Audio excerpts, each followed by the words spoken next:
आइए देखते हैं, मजा आएगा। हेलो स्टूडेंट्स, क्या मैथमेटिक्स का नाम सुनते ही आपके मन में कुछ इस तरीके की आवाज आती है? अगर हाँ, तो डरने की कोई बात नहीं है। ये वीडियो देखने के बाद आपके मन में कुछ इस तरीके की आवाज आएगी। क्या बात है सर, क्या बात है सर, क्या बात, ये बात है। अरे सर क्या बात है भाई। अब देखिए, मैं आपका मैथ्स मेंटर लेकर के आ गया हूँ क्लास 9 का चैप्टर नंबर 1, जिसका नाम है number system. My dear students, इस नंबर सिस्टम में आप सभी को कुल 15 क्लासेस कवर करने वाली हैं। 15 क्लासेस क्यों कवर करने वाली हैं सर? यहाँ पर इतने बड़े बड़े चैनल्स हैं, आप वो लोग 3-4 वीडियो में तो पूरे चैप्टर को खत्म कर दे रहे हैं। मैं कहूंगा कि आपको 15 इस चैप्टर का ये 15 क्लास करने के बाद आपको कहीं भी एनसीईआरटी सॉल्यूशन देखने की जरूरत नहीं पड़ेगी। आपको कहीं किसी अदर साइड बुक से कहीं भी क्वेश्चन कुछ भी करने की जरूरत नहीं पड़ेगी। आप यहाँ पर एक चैप्टर यानी कि कोई भी एक चैप्टर में आप चैप्टर कंप्लीट करिए यहाँ से। उसके बाद आपको कहीं से भी कोई एक्स्ट्रा क्वेश्चन करने की जरूरत नहीं होगी और आपको कहीं से भी किसी एनसीईआरटी सॉल्यूशन देखने की जरूरत नहीं पड़ेगी आपके एग्जाम में। मैं आपसे कहना चाहूंगा कि अगर आप क्लास 6th 7th और 8th बिल्कुल बर्बाद कर चुके हैं तो ये वीडियो आपके लिए बहुत इंपॉर्टेंट होने वाली है। क्लास 6 7 8 मस्ती मस्ती में आपने 6 7 8 गुजार दिया है तो कोई बात नहीं है डरने की। मैं हूं यहाँ पर, मैं आपको बिल्कुल बेसिक से लेकर के चलूंगा और आपके एग्जाम में क्वेश्चंस जो आने वाले हैं वो मैं यहीं पे कराऊंगा। ठीक है, आपके एग्जाम में, यानी कि मैं भविष्यवाणी करता हूँ, मजाक है। देखिए, कहने का मतलब क्या है कि आपको पूरे के पूरे चैप्टर को बिल्कुल बेसिक से कराऊंगा और ऐसे लेवल तक लेके जाऊंगा कि आपके स्कूल के एग्जामिनेशन में भी वो लेवल मिल जाएगा और आप खुद ब खुद वो सॉल्व कर लेंगे। ठीक है, तो चलिए ज्यादा टाइम वेस्ट नहीं करेंगे। यहाँ पर आपको नोट्स दिख रहा होगा, इस नोट्स को आप क्या करेंगे, नोट्स लेना होगा तो डिस्क्रिप्शन में ग्रुप का लिंक दिया गया होगा, आप वहां से ज्वाइन करिए, आपको नोट्स मिल जाएगा। ठीक है साथियों, अगर हम चलिए क्लास को स्टार्ट कर रहे हैं। देखिए माय डियर स्टूडेंट्स, अगर हम नंबर सिस्टम की बात करें तो नंबर सिस्टम, इस चैप्टर का नाम ही नंबर सिस्टम क्यों पड़ा? तो जब कोई भी चीज बिल्कुल स्टार्टिंग से की जाती है तो उसके सिस्टम को समझना हमें बिल्कुल बेहद जरूरी है। तो बिल्कुल बेसिक से समझने के लिए मैं आपको इस चैप्टर का नाम समझाना चाहूंगा। आपको चैप्टर का नाम समझाना चाहूंगा। चैप्टर का नाम क्या है? Number system.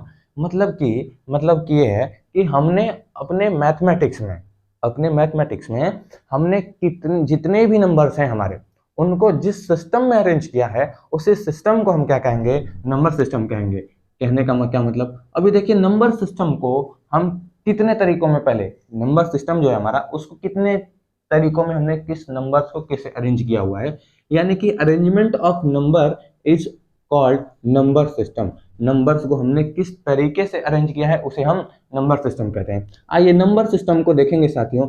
हम लोग पहला क्या है, हम लोग पहला सब इस्तेमाल करते हैं इसका रियल नंबर, यानी कि नंबर सिस्टम का पहला पार्ट, पहला arrangement real number.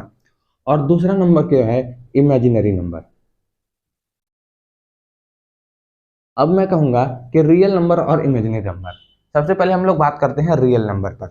Real number उन नंबर्स को कहते हैं जो रियल में एग्जिस्ट करते हैं। रियल में एग्जिस्ट करने का मतलब क्या सर? रियल में एग्जिस्ट करने का मतलब, अभी आप सिर्फ इतना समझिए, क्योंकि आप क्लास 9th में हैं, तो अभी आप सिर्फ इतना समझिए कि ये जो रियल नंबर्स हैं, आपने अभी तक जितने भी नंबर देखा है वो सभी के सभी कौन से नंबर हैं? रियल नंबर है। देखिए, हम लोग इमेजिनरी नंबर पर बात नहीं करेंगे। क्यों नहीं बात करेंगे? कि इमेजिनरी नंबर को हम लोग कॉम्प्लेक्स नंबर भी कहते हैं और इस इमेजिनरी नंबर को कॉम्प्लेक्स नंबर ये आपको क्लास 11th में देखने के लिए मिल जाएगा। इसीलिए हम लोग इस इमेजिनरी नंबर पर बात नहीं करेंगे। नंबर सिस्टम का ये जो पहला पार्ट है रियल नंबर्स, इस रियल नंबर से ही हम लोग आगे चलेंगे।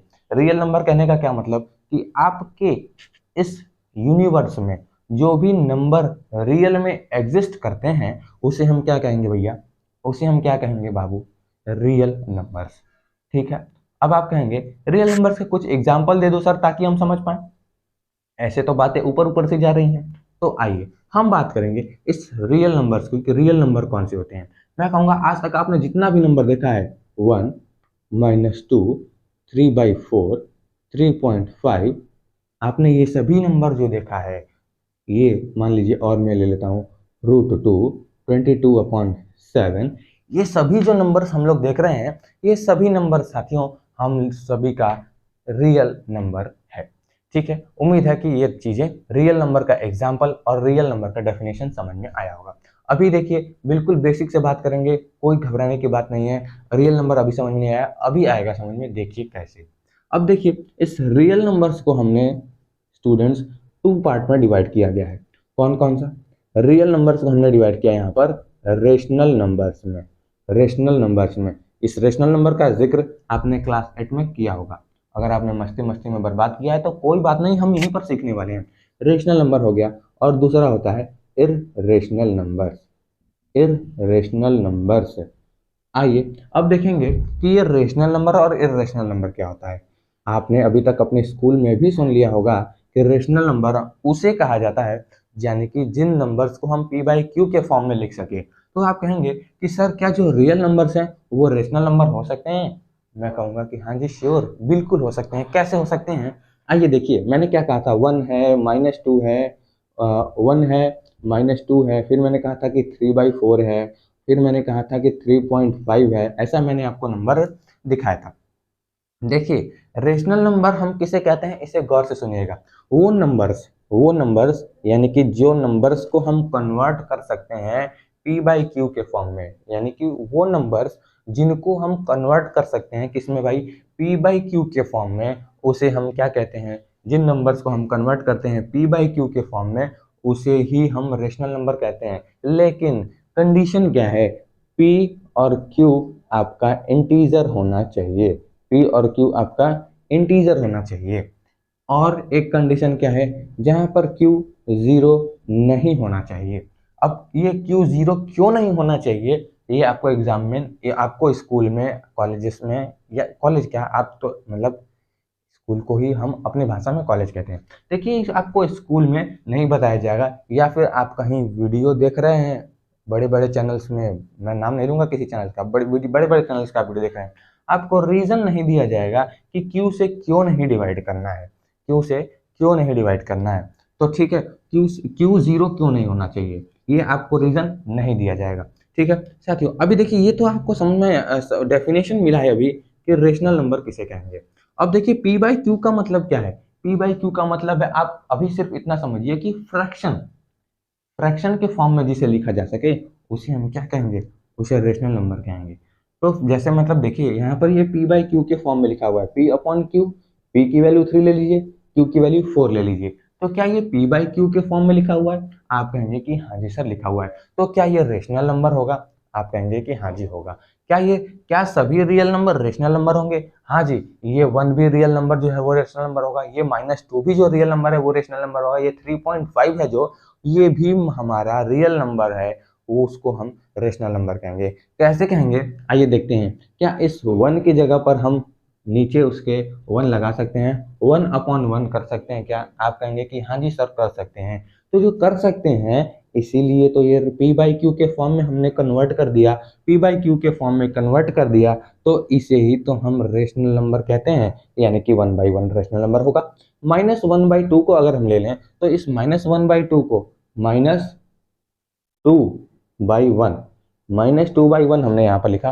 क्या हमने इसको भी पी बाई क्यू के फॉर्म में चेंज कर लिया है? पी और क्यू इंटीजर है, -2 इंटीजर है, 1 इंटीजर है। अब इंटीजर क्या होता है, अगर आप अभी तक नहीं समझ पाए हैं तो अभी इसी के नीचे ये नंबर्स आने वाले हैं, इसी पर हम बात करेंगे। क्या पी बाई क्यू इंटीजर हमने लिख लिया, यानी कि -2 भी इंटीजर है, 1 भी इंटीजर है।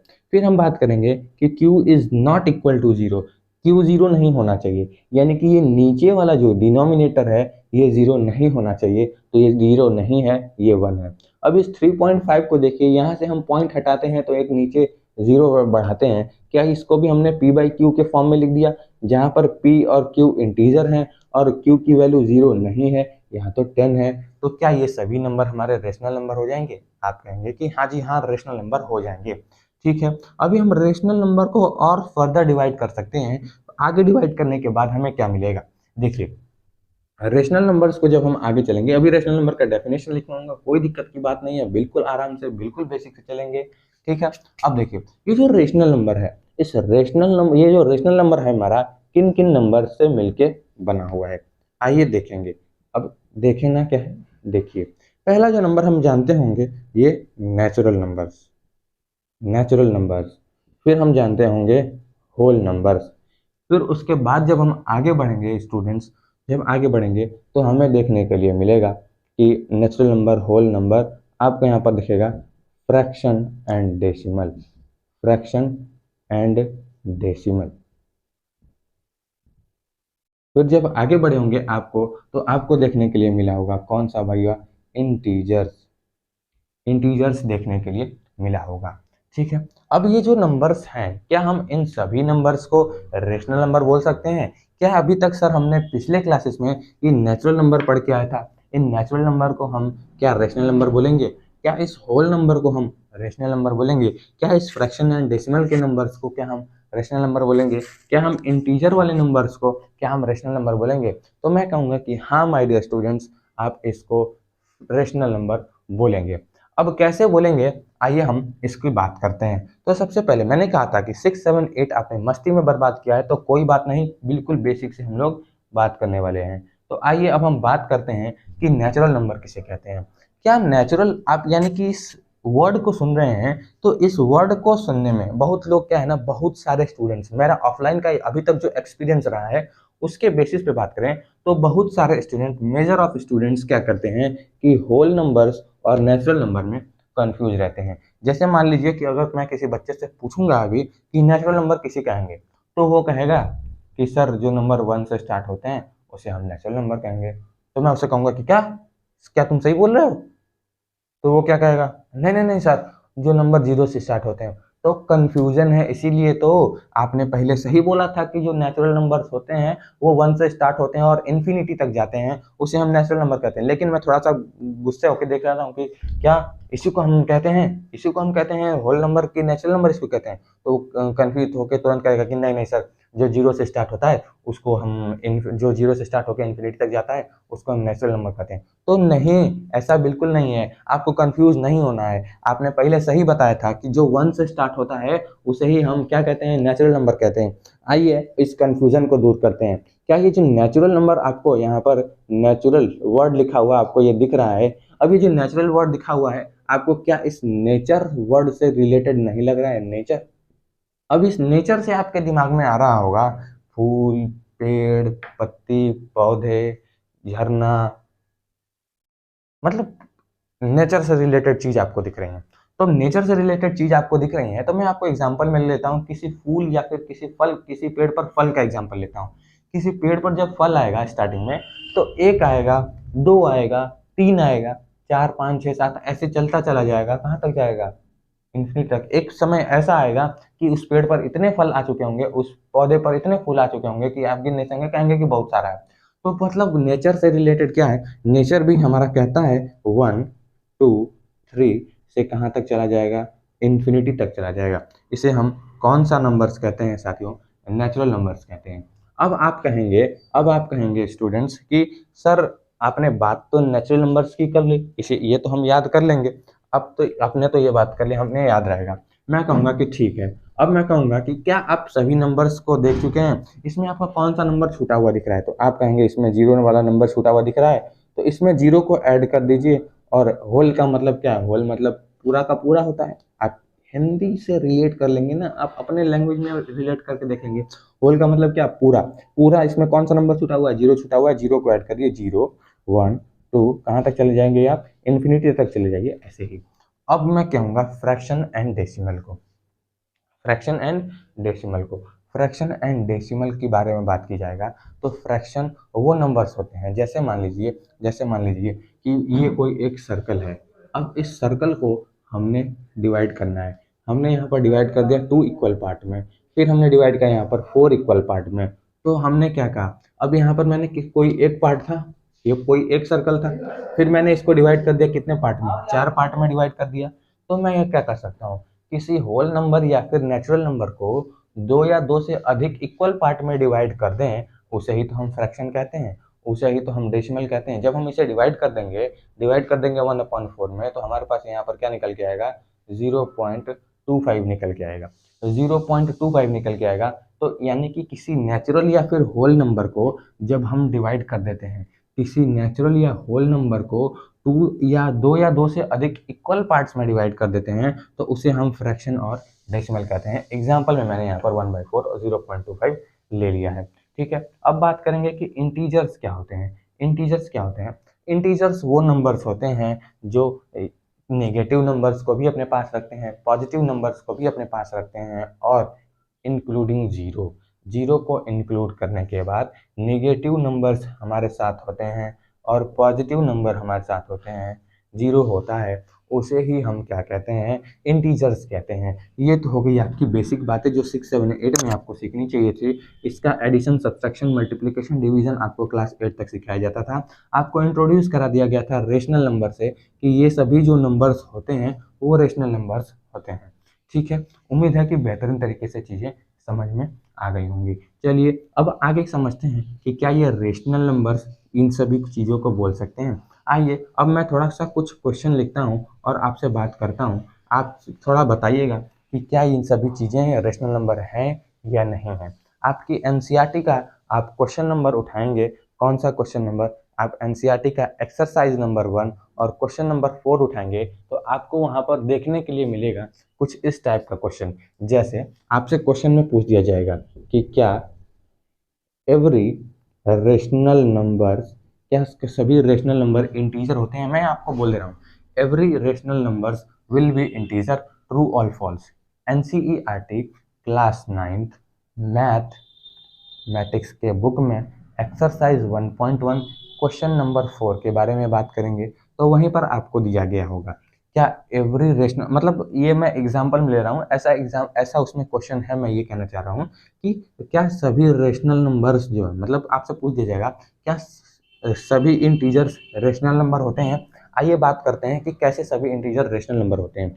क्या सभी इंटीजर के बारे में बात किया जाएगा तो क्या -3 इंटीजर है, क्या -4 इंटीजर है, क्या फिर बात करूंगा कि 0 इंटीजर है, फिर मैं 0 भी तो इंटीजर है, 1 इंटीजर है, 573 इंटीजर है। अब मैं पूछूंगा कि क्या मैं जो इन नंबर्स को मैंने लिया है, अब ये जो नंबर्स आपको दिख रहे हैं स्टूडेंट्स, क्या -3 को हम रेशनल नंबर बोल सकते हैं, क्या -4 को हम रेशनल नंबर बोल सकते हैं, क्या हम 0 को रेशनल नंबर बोल सकते हैं? देखिए ये जो 0 को रेशनल नंबर बोलने की बात हुई तो आपके NCERT question number exercise 1.1 question number 1 ही यही दिया है कि क्या 0 रेशनल नंबर है। तो आइए यहीं पर आपका क्वेश्चन नंबर 1 एनसीईआरटी का बिल्कुल क्लियर हो जाएगा।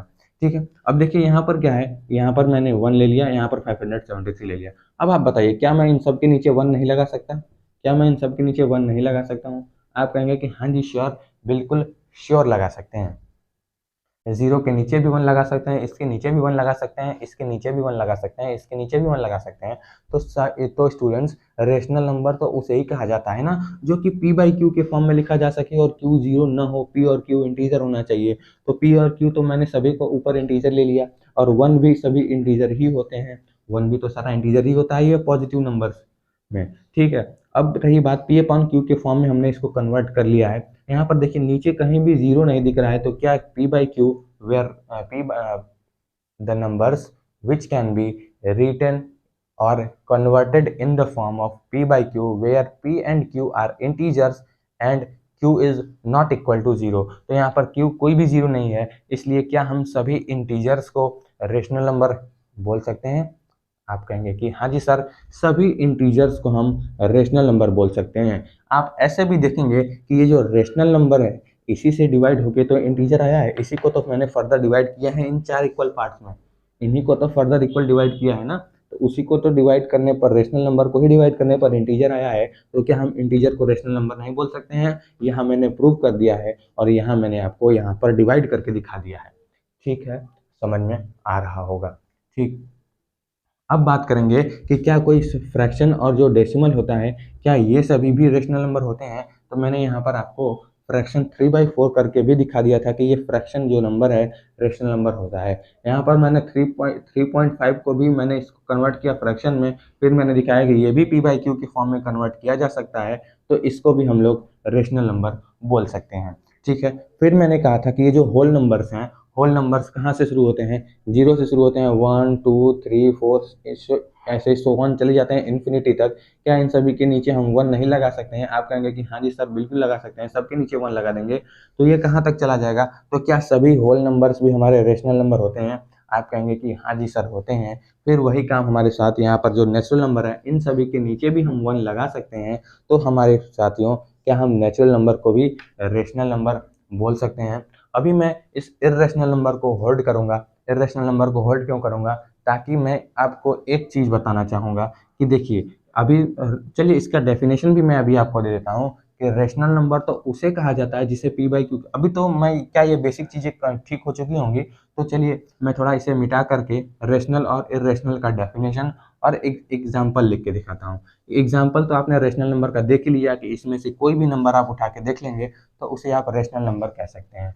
तो अब देखिए रेशनल, आप सभी तो अब तो जान गए होंगे कि आप सभी कि रेशनल नंबर उसे कहते हैं जिसे पी बाई क्यू के फॉर्म में लिखा जा सके, जहाँ पर पी और क्यू इंटीजर हो। मैं ये बार बार क्यों बोल रहा हूँ कि ताकि इस क्लास से वापस जाने के बाद आपको वो ये चीज़ें याद हो गई होंगी, याद हो जाएंगी। बार बार बोलूँगा तो आपको ये चीज़ें दिमाग में, आपके कान में बार बार जाएंगी और आपको ये चीज़ें याद हो जाएंगी। उम्मीद है कि बेहतरीन तरीके से क्लास करने में बड़ा मज़ा आ रहा होगा। चलिए अब चलते हैं हम आगे।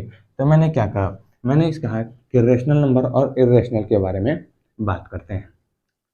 रेशनल नंबर क्या होता है, आइए बात करते हैं। ये जो रेशनल नंबर होता है, मैंने क्या कहा कि it can be converted into in the form of p by q where p and q are integers and q is not equal to zero. Q zero नहीं होना चाहिए और इसको पी बाई क्यू के फॉर्म में हम लिख सकें। लेकिन यहाँ पर क्या होता है कि इसको the numbers which can not be written in the form of p by q. ठीक है, तो हमारा जो नेक्स्ट टॉपिक होगा, अब इस चैप्टर का ही नेक्स्ट टॉपिक जो है हमारा, वो है डेसिमल एक्सपेंशन। आइए अब डेसिमल एक्सपेंशन के बारे में बात करते हैं ताकि हम इस चैप्टर को आगे ले चलें। हाँ जी स्टूडेंट्स, अब देखिए ये जो हमारा डेसिमल एक्सपेंशन है, इस डेसिमल एक्सपेंशन का मतलब क्या हुआ? इसी चैप्टर का नेक्स्ट टॉपिक है डेसिमल एक्सपेंशन।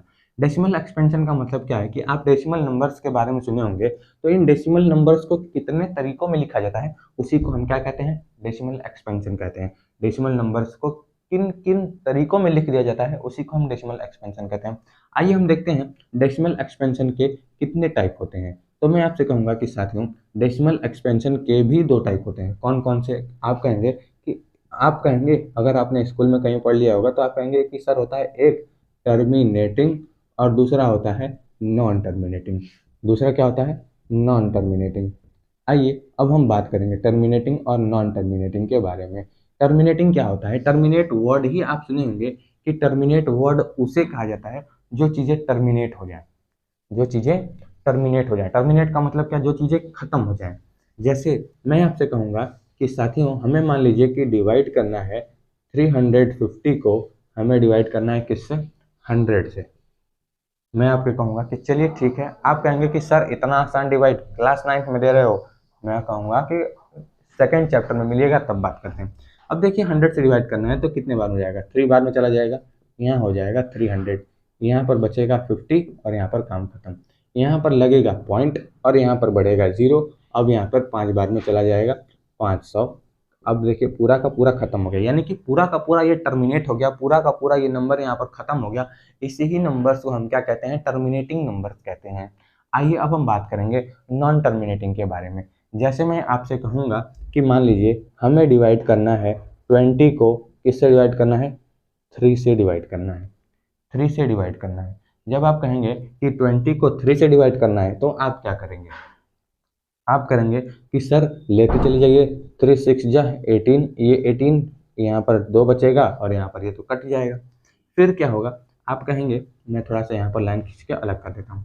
अब देखिए आप कहेंगे कि सर यहाँ पॉइंट लगेगा 0 बढ़ेगा, पॉइंट लगेगा 0 बढ़ेगा तो फिर 6 बार में जाएगा 18 हो जाएगा, यहाँ पर 2 बचेगा, यहाँ पर 0, फिर 6 बार में, फिर यहाँ पर 18, फिर 2 और 0, फिर 6 बार में। क्या ये देखिए बार बार ऐसे ही चलते चला जाएगा? क्या ये ऐसे ही चलते चला जाएगा 6.66666, यानी कि ये टर्मिनेट नहीं होगा, ये कटेगा नहीं। इसी को हम क्या कहते हैं? इसी को हम कहते हैं नॉन टर्मिनेटिंग। और जो कट पिट के पूरा खत्म हो जाए उसे हम क्या कहते हैं? टर्मिनेटिंग। तो टर्मिनेटिंग का हम कुछ यहाँ पर एग्जाम्पल आपको लिख के दिखा सकते हैं। टर्मिनेटिंग का आप यहाँ पर एग्जाम्पल देखेंगे तो मैं कह सकता हूँ 3.5, 4.759, हम ये कह सकते हैं कि 5.25, 1.25, 1.735, 1.759, यानी कि टर्मिनेटिंग का आप तमाम एग्जाम्पल दे सकते हैं जो कि आपको देखने के लिए मिल गया। इस टर्मिनेटिंग का एग्जाम्पल मैंने यहाँ से आपको 3.5 डिवाइड करके दिखा दिया कि अब इसके आगे ये डिवीजन नहीं जा सकता। लेकिन नॉन टर्मिनेटिंग के बारे में बात की जाए, नॉन टर्मिनेटिंग के बारे में बात की जाए तो आपको क्या देखने के लिए मिलेगा। नॉन टर्मिनेटिंग की बात की जाए तो नॉन टर्मिनेटिंग में भी आपको 2 पॉइंट देखने के लिए मिलेगा। पहला कौन सा देखने के लिए मिलेगा, non terminating, non terminating, non repeating. पहले नॉन टर्मिनेटिंग और रिपीटिंग ले लेते हैं, नॉन टर्मिनेटिंग और रिपीटिंग। और नेक्स्ट आपको देखने के लिए मिल जाएगा स्टूडेंट्स कि non terminating, non repeating, non terminating. अब यहाँ पर नॉन रिपीटिंग लिख देता हूँ, नॉन रिपीटिंग समझ जाइए। Non terminating, repeating, non terminating, non repeating. अब देखिए मैंने यहाँ पर जो डिवाइड किया था 0.6666666 ऐसे सो ऑन इन्फिनिटी तक बढ़ते जा रहा था, वो क्या हो रहा था, नॉन टर्मिनेटिंग था, यानी कि वो कट नहीं रहा था। लेकिन रिपीटिंग यानी कि रिपीट कर रहा था बार बार। तो यानी कि हम इसमें क्या एग्जाम्पल ले सकते हैं, इसमें हम ये एग्जाम्पल ले सकते हैं आप सभी से क्या कि यहाँ पर मैंने क्या एग्जांपल लिया था 6.666 ऐसे सो ऑन कहाँ तक चला जाएगा। इसी नंबर को हम क्या कहेंगे 6.6 पर बार, यानी कि जो नंबर्स रिपीट होते जाते हैं इसी के ऊपर हम बार लगा देंगे तो बार का मतलब है कि वो नंबर बार बार रिपीट हो रहा है। क्या हम यहाँ पर ये कह सकते हैं 1.81818181 ऐसे ही चला जाएगा कहाँ तक चला जाएगा, ये इसको हम कह देंगे 1.81 पर बार। ठीक है, ये तो एग्जाम्पल हो गया नॉन टर्मिनेटिंग और रिपीटिंग का, ये तो एग्जाम्पल हो गया नॉन टर्मिनेटिंग और रिपीटिंग का। मैं आपसे कहूंगा कि आप बताइए कि क्या ये जो टर्मिनेटिंग नंबर्स है डेसिमल एक्सपेंशन में, ये जो टर्मिनेटिंग नंबर्स है क्या ये रेशनल नंबर हो सकते हैं। तो आप कहेंगे कि हाँ जी सर हो सकते हैं। यहाँ पर 350 को 100 से डिवाइड किया गया था, यहाँ पर पहला वाला उठा के देख रहा हूँ, 350 को 100 से डिवाइड किया गया था, यानी कि क्या ये पी बाई क्यू के फॉर्म में तो ऑलरेडी है, पी बाई क्यू के फॉर्म से ही तो जिससे डिवाइड करके लेके आ गया है, तो ये तो रेशनल नंबर है। आप कहेंगे कि हाँ जी भैया ये तो रेशनल नंबर है। फिर मैं अब आगे पूछूंगा आपसे कि क्या बताइए क्या ये जो नॉन टर्मिनेटिंग रिपीटिंग नंबर्स है क्या ये रेशनल नंबर है। तो आप अगर चालाक होंगे तो आप यहीं से देखेंगे कि इस 20 को हमने 3 से डिवाइड किया था, हमने क्या किया था इस 20 को 3 से डिवाइड किया था तो हमारे पास ये वाला नंबर निकल के आया था। अगर आप चालाक होंगे तो यहीं से देख के बता देंगे कि हाँ सर इसको डिवाइड करने के बाद ही तो ये नंबर आया था, इसीलिए इसको भी हम रेशनल नंबर कह सकते हैं। फिर जब बात आती है नॉन टर्मिनेटिंग नॉन रिपीटिंग की तो हम बात करेंगे इसका एग्जाम्पल के बारे में बात करते हैं कि इसका एग्जाम्पल आपको देखने के लिए बहुत कम जगह मिलेगा, इसी के लिए ये तो चैप्टर है। अब देखिए इर्रेशनल नंबर क्या होता है, इर्रेशनल नंबर का एग्जांपल आपको यहीं से देखने के लिए मिलेगा कि जिसको पी बाई क्यू के फॉर्म में कन्वर्ट नहीं किया जा सकता है। आइए जैसे मैं बात करूं पाई की तो मैं आपसे पूछूंगा कि पाई की वैल्यू क्या होती है, कौन सी पाई, यानी कि वही पाई जो आप सर्कल का सरकमफ्रेंस, सर्कल का एरिया निकालने के लिए यूज करते हैं, उसी पाई की मैं बात कर रहा हूँ, उसी पाई की मैं बात कर रहा हूँ। तो पाई की वैल्यू आप जानते होंगे 22/7 होती है। तो मैं कहूँगा कि आप 100% गलत हैं, 22/7 नहीं होती है। यहाँ ऑफलाइन के स्टूडेंट्स ने भी मेरे से यही कहा कि मैम ने जब पूछा कि पाई की वैल्यू क्या होती है तो 22/7, मैं शॉक हो गया कि अरे भैया ये क्या है, आप लोगों को क्या पढ़ा है आप लोगों ने क्लास 6, 7, 8 में। तो मैंने बताया उसे कि आप लोग जब भी क्वेश्चन सॉल्व कर रहे होंगे क्लास 8 का तो आपको देखने के लिए मिला होगा कि आपको हर क्वेश्चन में बोला होगा take pi is equal to 22/7, यानी कि पाई की वैल्यू 22/7 लेने के लिए कहा गया है, होता नहीं है। बोला गया होता है आपसे टेक, आप कोई भी एनसीईआरटी बुक उठा के देख लीजिए वहाँ पे लिखा होता है take pi is equal to 22/7। अब यानी कि पाई की वैल्यू 22/7 नहीं होती है, पाई की वैल्यू होती है 3.14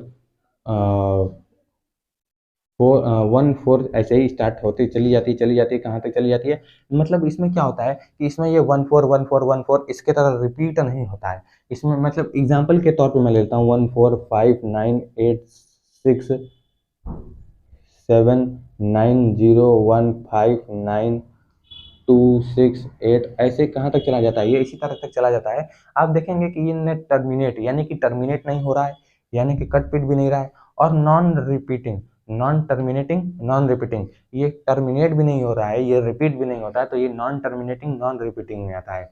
और ऐसे जो नंबर्स होते हैं इन्हें हम क्या कहते हैं, इन्हें तो साथियों हम लोग पी बाई क्यू के फॉर्म में कन्वर्ट नहीं कर सकते हैं। और पी बाई क्यू के फॉर्म में कन्वर्ट नहीं कर सकते हैं तो इसका मतलब क्या हुआ, ये इसका मतलब साफ साफ है कि ये एक इर्रेशनल नंबर होगा। अब देखिए, जब मैं अगर आपसे पूछ दूं कि क्या 1/√2 की वैल्यू क्या होती है, तो आप कहेंगे कि 1.4145, ऐसे ही ये भी चली जाती है, ये भी रिपीट नहीं करती है। यानी कि मैं आपसे कहूँगा कि non terminating non repeating numbers का अगर आपको एग्जाम्पल लिखना होगा तो आपको वो एग्जाम्पल्स लिखने होंगे जो टर्मिनेट नहीं होते हैं, जो रिपीट नहीं होते हैं। इर्रेशनल का एग्जाम्पल भी यही हो जाएगा, नॉन टर्मिनेटिंग नॉन रिपीटिंग का एग्जाम्पल भी यही हो जाएगा। अब कौन कौन से ऐसे नंबर आते हैं कि ये जो एलिमिनेट नहीं होते हैं, टर्मिनेट नहीं होते हैं, रिपीट नहीं होते हैं? तो जैसे किसी भी आप पर कोई भी perfect non perfect square root कह सकते हैं। जैसे मानिए मैं अगर रूट फोर का स्क्वायर रूट निकालूंगा, मैं अगर 4 का स्क्वायर रूट निकाल दूं तो आपको तो कहेंगे कि यह तो 2 निकल के आ जाएगा। लेकिन मैं कहूंगा कि ये जहाँ 2 है, इस 2 का स्क्वायर रूट निकाल दूं तो क्या निकल के आएगा? नहीं निकल के आएगा। यानी कि जो परफेक्ट स्क्वायर नंबर्स हैं उन सभी को छोड़ दिया जाए और उसका स्क्वायर रूट और क्यूब रूट निकाल दिया जाए तो क्या कहेंगे, मतलब उसका स्क्वायर रूट निकाल दिया जाए तो वो सभी नंबर्स किस में आ जाते हैं? नॉन टर्मिनेटिंग नॉन रिपीटिंग में। जैसे √3 का एग्जाम्पल ले लीजिए, जैसे √4 का तो आप कहेंगे कि तो 2 आ जाएगा, √3 हो गया। फिर आगे मैं चला जाऊंगा, √5 को ले लीजिए, √6 को ले लीजिए, √7 ले लीजिए, √8 ले लीजिए, √9 में आप आएंगे तो उसकी वैल्यू 3 हो जाएगी, ठीक है, और उसकी वैल्यू आ जाएगी। अब देखिए जब ये √8 हो जाएगा, अब √8 हो जाने के बाद आगे इसी तरीके से नंबर चला जाएगा जिसका स्क्वायर रूट नहीं निकाला जा सकता है, ठीक है। ये तो हो गया आपका नॉन टर्मिनेटिंग नॉन रिपीटिंग का एग्जाम्पल। ठीक उसी तरीके से क्यूब रूट भी जब आप निकालेंगे तो जो परफेक्ट क्यूब नंबर्स होंगे उनका क्यूब तो आप निकाल लेंगे, जो नहीं निकाला जा सकता है वो सब भी इसी नंबर्स में आ जाएंगे। पाई की वैल्यू हो जाएगी, ठीक, समझ गए होंगे। उम्मीद है बेहतरीन तरीके से इतनी चीज़ें आपको समझ में आई होंगी, तो आपको डरने घबराने की कोई बात नहीं है। ये रही हमारी मैथ्स की पहली क्लास। अब पहली क्लास के बाद से ये तो थी बिल्कुल बेसिक बातें, इस चैप्टर को समझने वाली बातें। इस चैप्टर को समझने के लिए आपको ये decimal expansion most important topic है इस चैप्टर का, ठीक है, मोस्ट इम्पॉर्टेंट टॉपिक है इस चैप्टर का। इस चैप्टर को बिल्कुल बेहतरीन तरीके से अगर समझना होगा तो इस डेसिमल एक्सपेंशन को समझ लेंगे। अगला जो हमारा जो टॉपिक होगा आपको नेक्स्ट वीडियो इसी टाइम पर आपको मिल जाएगा। अगर आपने ग्रुप ज्वाइन नहीं किया है तो ग्रुप ज्वाइन जरूर करिएगा। और क्लास कैसी लगी बिल्कुल बेहतरीन करिएगा। आधे घंटे की ही डेली क्लास आपको मिलेगी। आधे घंटे की डेली क्लासेस में ही यानी कि 15 लेक्चर आपको कराया जाएगा। मैंने बताया था ना, नंबर सिस्टम में 15 लेक्चर आपको कराया जाएगा। इस 15 लेक्चर्स में आपको बिल्कुल बेहतरीन तरीके से आपको समझा दिया जाएगा। कोई भी एनसीईआरटी सोल्यूशन आपको देखने के लिए नहीं मिलेगा। एक्स्ट्रा क्वेश्चन भी आप इन्हीं चैप्टर्स में करने वाले हैं, ठीक है। तो इस अगर आपको ये डेसिमल एक्सपेंशन, मैं कहूँगा कि इस डेसिमल एक्सपेंशन को बेहतरीन तरीके से आप समझ लीजिएगा, तभी आप इस चैप्टर के माहिर बन जाएंगे, एक्सपर्ट बन जाएंगे। भले ही आपने क्लास 6, 7 और 8 बर्बाद किया हो। तो क्लास कैसी रही कमेंट करके जरूर बता दीजिएगा। तब तक के लिए चलते हैं। जय हिंद, जय भारत, वंदे मातरम।